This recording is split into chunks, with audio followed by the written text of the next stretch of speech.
प्रिय विद्यार्थियों नमस्कार। मैं डॉक्टर सहदेव पारिक श्री गोविंद गुरु राजकीय महाविद्यालय बांसवाड़ा से। विद्यार्थियों, आज हम बीए प्रथम वर्ष के समाजशास्त्र विषय के प्रथम प्रश्न पत्र में आज के हमारे प्रकरण सामाजिक संरचना के विषय में अध्ययन करेंगे। विद्यार्थियों, जो सामाजिक संरचना जो हो दो शब्दों से मिलकर एक सामाजिक और एक संरचना, सोशल स्ट्रक्चर। वैसे देखा जाए तो समाजशास्त्र में संरचना और प्रकार्य दोनों साथ में ही आने वाले शब्द हैं और दोनों ही महत्वपूर्ण अवधारणाएं हैं। जब तक हम सामाजिक संरचना के विषय में अध्ययन नहीं करेंगे, सामाजिक संरचना को हम नहीं जानेंगे, तब तक हम सामाजिक परिवर्तन, सामाजिक विघटन, सामाजिक व्यवस्था और सामाजिक संगठन जैसी महत्वपूर्ण समाजशास्त्रीय अवधारणाओं को हम नहीं समझ सकते। मिचेल नाम का एक समाजशास्त्री थे और उन्होंने समाजशास्त्र में मानव समाज के संरचनात्मक पक्षों का वर्णनात्मक एवं विश्लेषणात्मक अध्ययन करने वाला विज्ञान समाजशास्त्र को मानते थे। और यही कारण है कि अधिकांश समाजशास्त्रियों ने सामाजिक संरचना को ही अपना शोध विषय या अपने अध्ययन विषय के रूप में चुना। हम सामाजिक संरचना में उत्पन्न होने वाली समस्याओं की जानकारी प्राप्त कर उन्हें दूर करने के लिए प्रशासकों और सामाजिक कार्यकर्ताओं की सहायता कर सकते हैं। एक व्यवस्थित और सुसंगठित समाज की संरचना या रचना में योगदान दे सकते हैं। समाजशास्त्र में इस अवधारणा का सर्वप्रथम प्रयोग जो हो हर्बर्ट स्पेंसर के द्वारा किया गया था। वैसे तो प्रकार्य के रूप में इस अवधारणा को पहले काम में लिया गया, लेकिन सामाजिक संरचना और प्रकार्य दोनों अलग अलग अवधारणाएं हैं। दुर्खीम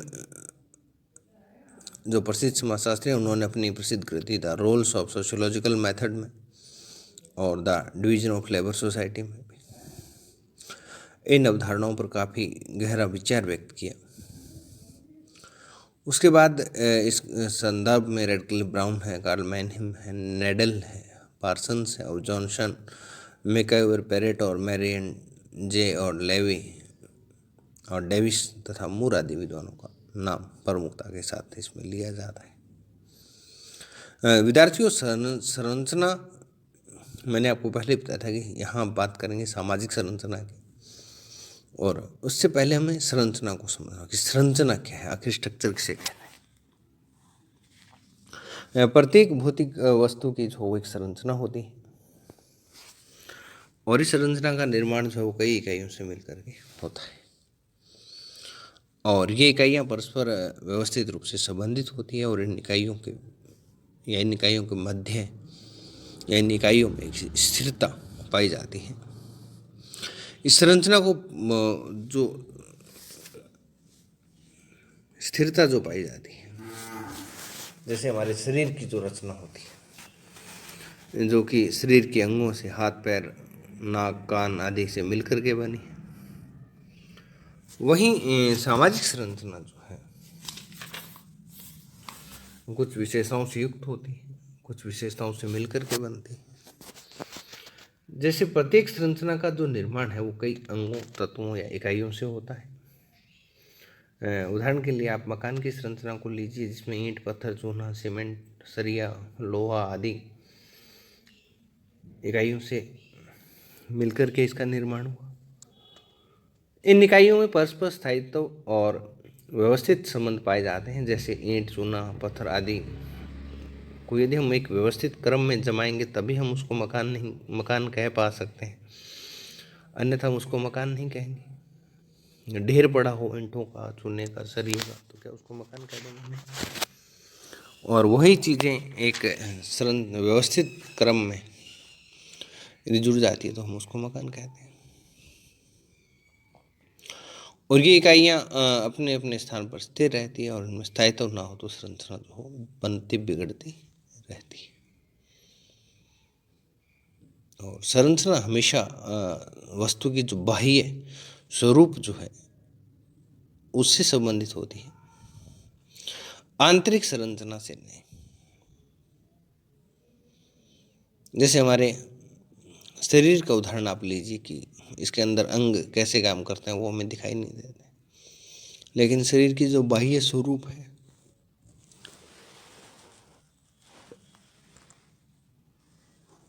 वही लोगों को दिखता है। सामाजिक संरचना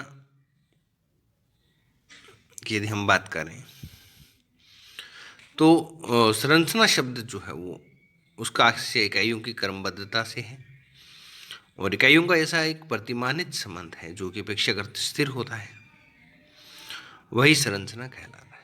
हमारे चारों ओर की वस्तुओं को ही या वस्तुओं की संरचना को हम भली भांति समझ सकते हैं। जैसे मकान की संरचना मैंने आपको बता ही दिया कि भाई इसकी क्रमबद्धता को लेकर के बात करें, चूना मिट्टी ईंट पत्थर ये सारी चीज़ों का यदि ढेर हो तो हम उसको मकान नहीं कहेंगे, और यदि ये सब इकाइयाँ परस्पर व्यवस्थित ढंग से जुड़ जाए तो हम उसको क्या कहते हैं कि वो हमारा क्या मकान है, कमरा है, भवन है। इस संरचना की जो परिभाषाएं हैं वो इस प्रकार से हैं। पहली परिभाषा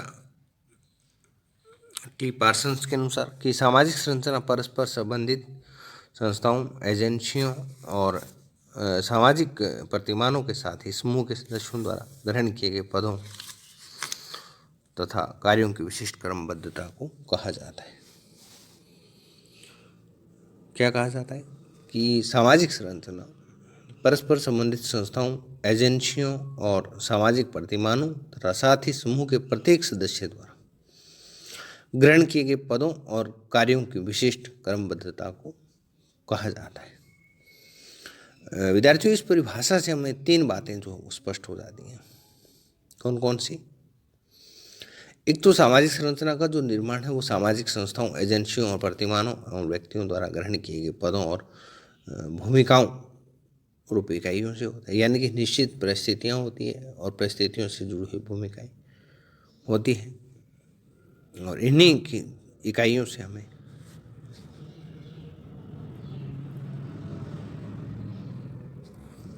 सामाजिक संरचना का जो निर्माण होता है। और दूसरा, ये सभी इकाइयाँ जो है वो परस्पर एक दूसरे से जुड़ी होती हैं, संबंधित होती हैं, और सामाजिक संरचना में जो है वो एक विशिष्ट क्रमबद्धता पाई जाती है,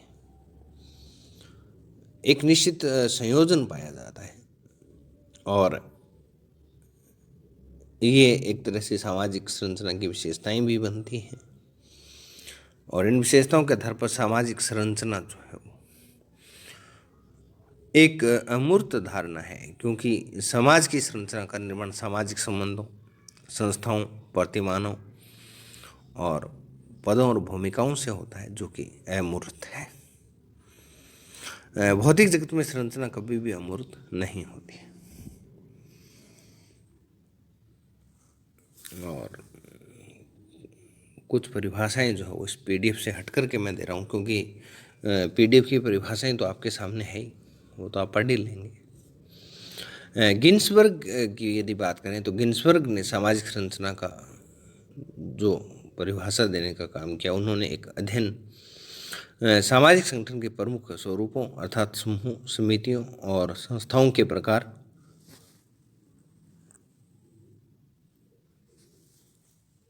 और इन सब के संकुल जिनसे कि समाज का निर्माण होता है से संबंधित है। सामाजिक संरचना किससे संबंधित है कि सामाजिक संरचना का जो अध्ययन है वो सामाजिक संगठन के प्रमुख स्वरूपों अर्थात समूह, समितियों तथा संस्थाओं के प्रकार एवं सबके संकुल जिनसे कि समाज का निर्माण होता है इससे जुड़ा हुआ है या संबंधित है। गिन्सबर्ग ने अपनी परिभाषा में सामाजिक संरचना और सामाजिक संगठन में जो है कोई भेद नहीं किया है, और उनका मान्यता है कि सामाजिक संरचना का निर्माण समूह, समितियों और संस्थाओं से मिलकर के होता है।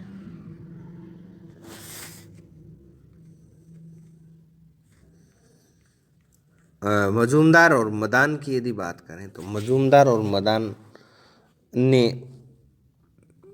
सामाजिक संरचना के बारे में कहा कि पुनरावृत्ति सामाजिक संबंधों के तुलनात्मक स्थायी पक्षों से सामाजिक संरचना जो निर्मित होती है। कौन सा? पुनरावृत्तीय सामाजिक संबंधों के तुलनात्मक स्थायी पक्षों से, यानी कि जिन संबंधों की जो बार बार आवृत्ति आती है उसके तुलनात्मक स्थायी पक्षों से हमारी सामाजिक संरचना निर्मित होती है। और इस परिभाषा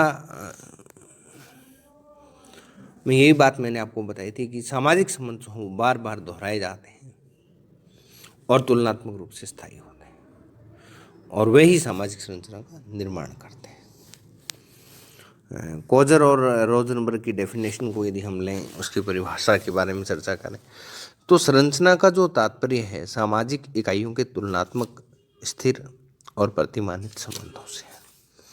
क्या कहा कि सामाजिक संरचना का जो तात्पर्य है वो सामाजिक इकाइयों के तुलनात्मक स्थिर एवं प्रतिमानित संबंधों से है। ये परिभाषा भी इस बात पर जोर देती है कि सामाजिक संरचना का निर्माण हमेशा सामाजिक इकाइयों से होता है और ये जो इकाइयाँ हैं, चाहे वो समूह है, चाहे संस्थाएं हैं, चाहे पद है, चाहे भूमिकाएं हैं, यानी कि सामाजिक इकाई किसी भी रूप में हो सकती है। समूह के रूप में हो सकती है, संस्थाओं के रूप में हो सकती है, पद और भूमिकाओं के रूप में हो सकती है। ये जो इकाइयाँ हैं वो व्यवस्थित रूप से जमी होती है और इनमें शिथिलता पाई जाती है। क्या पाई जाती है? शिथिलता पाई जाती है। हैरी एम जॉनसन की बात करें तो हैरी एम जॉनसन ने जो परिभाषा दी वो कहा कि किसी वस्तु की संरचना उसके अंगों के अपेक्षाकृत स्थायी अंतर संबंधों से निर्मित होती है। स्वयं अंग ही या अंग शब्द से ही कुछ स्थायित्व के अंश का ज्ञान होता है और सामाजिक प्रणाली लोगों के अंतर संबंधित कृत्यों से निर्मित होती है। सामाजिक प्रणाली लोगों के अंतर संबंधित कृत्यों से संबंधित या निर्मित होती है और इनकी संरचना भी इन कृत्यों में पाई जाने वाले नियमितता या पुनरावृत्ति के अंशों में मिलेगी या ढूंढी जानी चाहिए। तो विद्यार्थियों, जॉनसन की जो इस परिभाषा में हमने अभी जो बात की कि किसी वस्तु की संरचना उसके अंगों के अपेक्षाकृत स्थायी अंतर संबंधों से निर्मित होती है और स्वयं अंग शब्द से ही कुछ स्थायित्व के अंश का ज्ञान होता है। सामाजिक प्रणाली क्योंकि लोगों के अंतर संबंधित कृत्यों से निर्मित होती है और इनकी संरचना भी इन कृत्यों में पाई जाने वाली नियमितता या पुनरावृत्ति के अंगों में तलाश की जानी चाहिए या ढूंढी जानी चाहिए। ये जो परिभाषा, इस परिभाषा में प्रत्येक संरचना कई इकाइयों या अंगों से मिलकर के बनती है। पहली बात तो क्या है कि प्रत्येक संरचना जो हो कई इकाइयों या उसके अंगों से मिलकर के बनती है और दूसरा ये कह सकते हैं इन अंगों में परस्पर जो हो स्थायी संबंध पाए जाते हैं। इन अंगों में क्या पाया जाता है? परस्पर स्थायी संबंध पाए जाते हैं। स्थायित्व के अभाव की बात करें, कमी, ना तो संरचना लंबे समय तक बनी रहेगी और ना ही ये अंग परस्पर सहयोग दे पाएंगे। दो बातें होंगी, यदि स्थायित्व नहीं है तो संरचना का अस्तित्व लंबे समय तक नहीं रहेगा और उसके अंग जो हैं वो परस्पर सहयोग नहीं कर पाएंगे। जो सामाजिक संरचना का जो निर्माण है वो भी लोगों द्वारा परस्पर संबंधित क्रियाओं या कृत्यों के द्वारा ही होता है और ये क्रियाएं बार बार दोहराई जाती हैं। इनमें एक नियमबद्धता भी पाई जाती है। ये था विद्यार्थियों जॉनसन की परिभाषा के विषय में। नेडल ने सामाजिक संरचना की जो अवधारणा है उसको स्पष्ट करते हुए लिखा कि यह तुलनात्मक रूप से यद्यपि स्थिर होती है और इसका निर्माण करने वाले अंग स्वयं परिवर्तनशील होते हैं। यानी कि सामाजिक संरचना जो है वो तुलनात्मक रूप से स्थिर होती है, यानी कि ये तुलनात्मक रूप से ये स्थिर होती है, लेकिन जिन तत्वों से सामाजिक संरचना का निर्माण होता है वे स्वयं परिवर्तनशील होता है। कैसा विरोधाभास कि सामाजिक संरचना तो तुलनात्मक रूप से स्थायी होगी यद्यपि स्थिर होती है और जबकि जिन तत्वों से सामाजिक संरचना का जो निर्माण होता है या सामाजिक संरचना के जो निर्माणक तत्व हैं वो स्वयं परिवर्तनशील होते हैं। तो विद्यार्थियों, इन समस्त जो पारिभाषिक विश्लेषण हमने आज पढ़ा या जिन परिभाषाओं के विषय में हमने चर्चा की, उन सब के आधार पर हम ये कह सकते हैं कि सामाजिक संरचना जो है समाज की विभिन्न इकाइयों, समूहों, संस्थाओं, समितियों तथा सामाजिक संबंधों से निर्मित एक प्रतिमानित और क्रमबद्ध ढांचा है। क्या कहें कि सामाजिक संरचना समाज की विभिन्न इकाइयों, जितनी भी इकाइयाँ समाज के, वो समूह है जो है, संस्थाएं जो है और समितियाँ जो है, और उसके बाद आता है सामाजिक संबंध। इन सब से निर्मित एक प्रतिमानित और क्रमबद्ध ढांचा, यानी कि नियमों के आधार पर बनने वाला एक कर्मागत ढांचा है या क्रमबद्ध ढांचा है। सामाजिक संरचना जो है वो अपेक्षित एक स्थिर अवधारणा है। एक कैसी अवधारणा है? अपेक्षाकृत स्थायी अवधारणा है, और जिसमें अपवाद रूप में ही परिवर्तन होते हैं। यानी कि परिवर्तन जो होते हैं, लेकिन ये परिवर्तन कैसे होते हैं? अपवाद स्वरूप ही होते हैं, सभी में कॉमन नहीं होते, रेयर होते हैं। तो आज के वीडियो में इतना ही। आगामी वीडियो तक के लिए धन्यवाद।